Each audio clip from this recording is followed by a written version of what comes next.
এখন যে ঠান্ডা, আর আপনারা স্বেচ্ছাবাদী লোক, এই ঠান্ডার দিনে দেখবেন সকালবেলা রোদের বেলা বসে বসে কালায়ের রুটি খেতে খুব ভালো লাগে, লাগে না? এটা বলুন, ভালো লাগে কি লাগে না? আমার মা চাচিরা বলে যে সকালবেলা, শীতের দিন সকালবেলার গরম রোদটা মিষ্টি লাগে, বলে কি বলে না? এটা বলুন, বলে কি বলে না? কিন্তু কেউ খেয়েছে যে মিষ্টি না টক? কেউ খায়নি, তাও মজা লাগে। কিন্তু আপনাদেরকে আরেকটা প্রশ্ন করবো, আপনার উত্তর দেবেন একসঙ্গে। রোদের দিনে, গ্রীষ্মকালে, রোদের দিনে, গরমের দিনে, দুপুর বেলা বা বেকার সকাল 10টার সময় গরমের দিনে কেউ রোদে যাবে? বলুন, যাবে?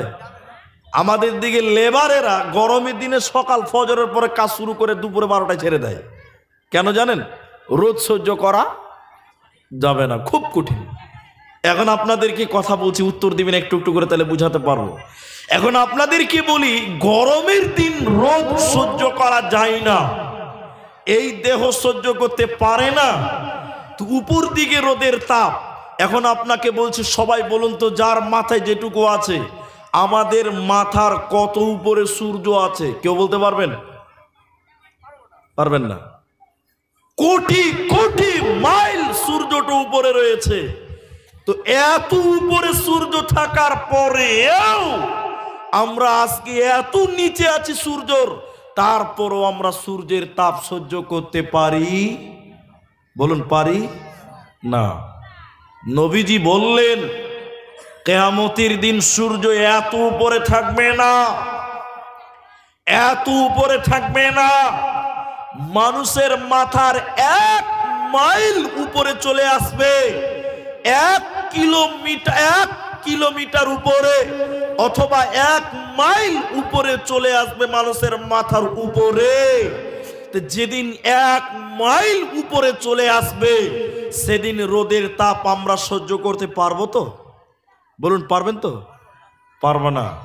আজকে কোটি কোটি মাইল উপরে থাকার পরেও যদি আপনি আমি রোদের দিন বিনা ছাতাতে রোদে যেতে পারি না, গরমের দিন খালি পায়ে রোডে যেতে পারেন না, গরমের দিনে মাঠে গামছা মাথায় না দিলে যেতে পারেন না, এত উপরে সূর্য থাকার পরেও আমরা তাপ সহ্য করতে পারি না, তো যেদিন 1 কিলো উপরে চলে আসবে, সেদিন কি করে থাকবেন বলুন? আল্লাহর নবী বলেছেন, কিয়ামতের দিন সূর্য যখন নিকটে চলে আসবে বান্দারা, নবীজি বললেন, কিয়ামতের দিন সূর্যটা 1 কিলো উপরে যখন চলে আসবে, সূর্যের তাপের কারণে মানুষের মগজগুলো টকবক টকবক করে ফুটতে থাকবে। গরম পানি আপনি যদি আখাতে চাপিয়ে দেন, কেমন করে টকবক টকবক করে ফুটবে। আল্লাহর নবী বললেন, সূর্যটা এত নিকটে চলে আসবে, সূর্যের তাপের কারণে কিয়ামতের ময়দানে মানুষের মগজগুলো টকবক টকবক করে ফুটবে, মানুষের চোখ দিয়ে পড়বে মগজগুলো, মানুষের নাক দিয়ে কান দিয়ে গলে গলে মগজগুলো পড়তে থাকবে। নবীজি বললেন, সূর্য এত নিকটে, সূর্যের তাপের কারণে মানুষেরা ঘামতে থাকবে, মানুষের শরীরে ঘাম ঝুইবে, কারো কারো ঘাম হবে কোমর পর্যন্ত, কারো কারো ঘাম হবে কোমর পর্যন্ত, কারো কারো হাঁটু পর্যন্ত, কাউরি নাক পর্যন্ত ঘাম হবে। এই ঘামের কারণে তারা হাবুডুবু খাবে, তারা হাবুডুবু খাবে। সূর্যের এত তাপ, সূর্যের তাপের কারণে মানুষেরা ঘেমে যাবে।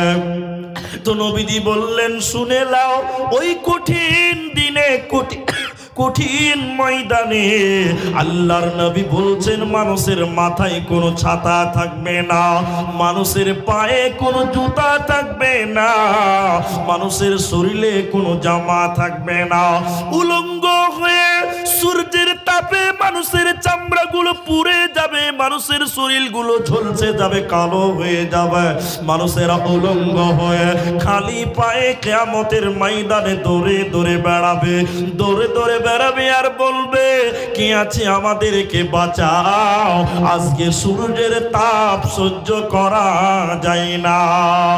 মানুষেরা উলঙ্গ হয়ে কিয়ামতের ময়দানে বাঁচাও বাঁচাও বলে কানবে, নবীজি বলছেন সেদিন কেউ বাঁচাবে না।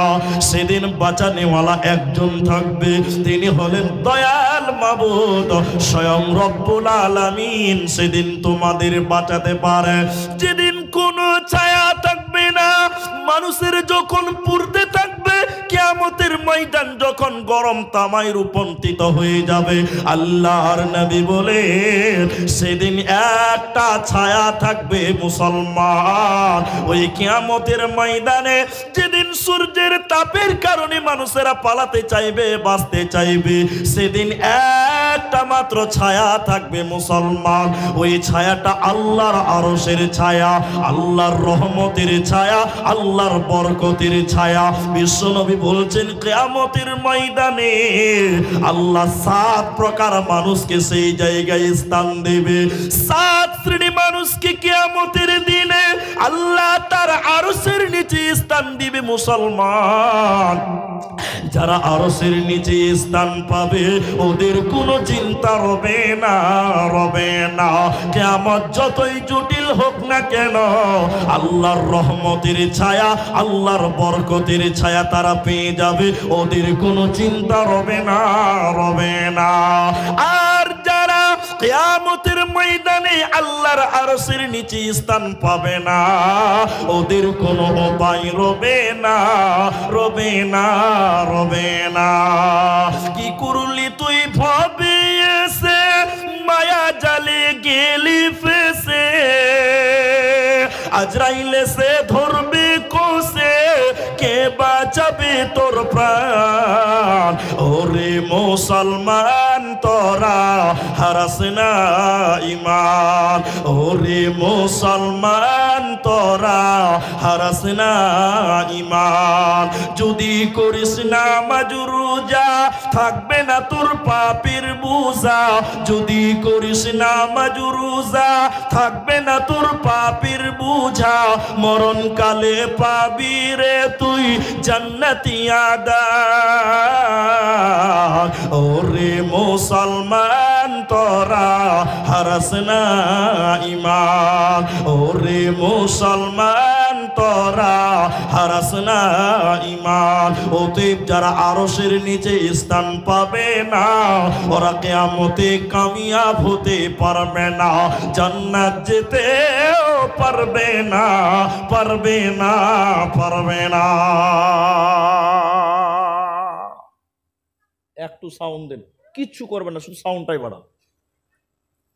এবার 7 জন ব্যক্তিকে আল্লাহ আরশের নিচে স্থান দেবে। তারা কারা? জি ভাই, তারা কারা? ওই 7 জনের পরিচয় একটা একটা করে দিব, একটু ধৈর্য ধরে শুনতে হবে আপনাকে। 1, আল্লাহ রসুল বললেন আল ইমামুন আল আদিলুন, নেক পরায়ণ নেতা, ন্যায় পরায়ণ শাসক, আদর্শবান নেতা, আদর্শবান বিচার করনেওয়ালা, নীতিবান নেতা, আমানতদার নেতা, তারা আল্লাহর আরশের নিচে স্থান পাবে। ওদের কিয়ামতের ময়দান যতই কঠিন হোক না কেন, ওদের কোনো চিন্তা রবে না। একটু কথা বলেন। এখন আপনাদেরকে জিজ্ঞাসা করছি, ভয় না করে খোলা মনে কথা বলবেন আপনারা আমার সঙ্গে। আপনাদের দিককার নেতারা ভালো ভাই? একটু হ্যাঁ না বলুন। তা আসতে বলছেন যে আপনাদের দিকে নেতারা ভালো? আমানত আছে? নেতা মোটর সাইকেলে তেল ভরার টাকা নাই, বুঝলেন? মোটর সাইকেলে তেল ভরার টাকা নাই, ভটবুড়ি মোটর সাইকেল একটা চালায়, ভোটে দাঁড়িয়ে কোনো রকম টেনে টুনে মেম্বার হয়েছে। এখন 3টা বাড়িতে আপনার কি বলছে বুলেট আছে না? এরকম নেতা একটু বলুন, আছে না নাই বলুন? যে নেতার তেল ভরার টাকা ছিল না, ওই নেতার বাড়িতে এখন 3খানা বুলেট মোটরসাইকেল, 2.5 লাখ টাকা করে দাম। টাকার কি গাছ আছে নেতার বাড়িতে? না সব খেয়ানত করেছে বলুন? সব খেয়ানত করেছে। এরকম দুশ্চরিত্র নেতা আমাদের দেশে আছে না না একটু বলুন? আছে না? উমর বিন আব্দুল আজিজ, এদিকে দেখেন, আমার দিকে তাকান। মসজিদের মিম্বারে খুতবা দিচ্ছেন, মসজিদের মিম্বারে খুতবা দিচ্ছেন। জুমার লোক, সামনেকার লোক বলছে, যারা নামাজ পড়তেছে তারা বলছে, এই খুতবা পরে দিবেন, আগে প্রশ্নের উত্তর দেন, আপনার পাঞ্জাবি কেন 4 হাত, ওইটা আগে জবাব দেন। মানে বুঝতে পারেনি এখনো, এবার বুঝাই। সরকার থেকে কাপড় বিলি হয়েছে সবার জন্য 2 হাত করে, ক হাত একটু বলুন না রে বাবা? 2 হাত। তো লোকেরা বলছে সবারই 2 হাত, তো আপনি খুতবা দিচ্ছেন, আপনি নেতা, তো আপনার 4 হাত কেন হলো? ওইটা আগে জবাব দেন, তারপরে বক্তৃতা দিবেন। কথা বুঝতে পারছেন কিনা আপনারা? এবার হ্যাঁ না বলুন। এবার সে বলছে যে এই প্রশ্নের উত্তর আমি দিব না, আমার ছেলে উত্তর দিবে। কে দিবে? আমার ছেলে। এবার ছেলে বলছে, ও জুমার লোকেরা, তোমরা কিছু মনে করিও না, আমার বাপ পেয়েছে 2 হাত, আমিও পেয়েছিলাম 2 হাত, তো আমার 2 হাত আমার বাপকে দিয়েছি। বলছে আব্বা আপনি পুরোটা চালিয়ে নেন, এরপরে যখন পাবো তখন আমি নিয়ে নিব, এই জন্য আব্বারটা একটু বড় হয়েছে, তোমরা কিছু মনে করিও না। সুবহানাল্লাহ বলবেন না? এখন আপনার নেতাকে বলেন, ওই তো টিনের বাড়ি ছিল, 3 বছরের নেতা হয়ে তো 2 তলা বাড়ি হলো কি করে? জবাবটা দিতে পারবে? বলুন, হ্যাঁ দিতে পারবে? সব গরিবের মাল চুরি করেছে, হ্যাঁ কিনা জুড়ে বলুন। নবীজি বললেন, শোনো, যদি নেতা আমানতদার হতো, নেতা যদি আমানতদার হয়, আল্লাহর নবী বলছেন কিয়ামতের দিন আল্লাহ ওকে আরশের নিচে স্থান দিবে। আর যদি খেয়ানত করে, গরিবের মাল চুরি করে, বিপিএল এর টাকা চুরি করে, এরকম নেতাকে আল্লাহ আরশের নিচে স্থান দেবে না, পাবে না। বিশ্বনবী বললেন 3 প্রকার লোক জাহান্নাম যাবে। আল্লাহর নবী বলেছেন 3 শ্রেণীর লোক, তার মধ্যে একজন হলো শাইখুন জালিম, বৃদ্ধ বেবিচার কারণেওয়ালা, বয়স হয়ে গেছে, বুড়া মানুষ, যাদের চরিত্র ভালো নয়, যারা দুশ্চরিত্র, বুড়া দুশ্চরিত্র বয়স্ক মায়েরা যারা রয়েছে, আর দুশ্চরিত্র বয়স্ক লোক যারা রয়েছে, যারা জেনা করে বৃদ্ধ হয়ে যাওয়ার পরে এই বুড়া আল্লাহর জাহান্নাম যাবে।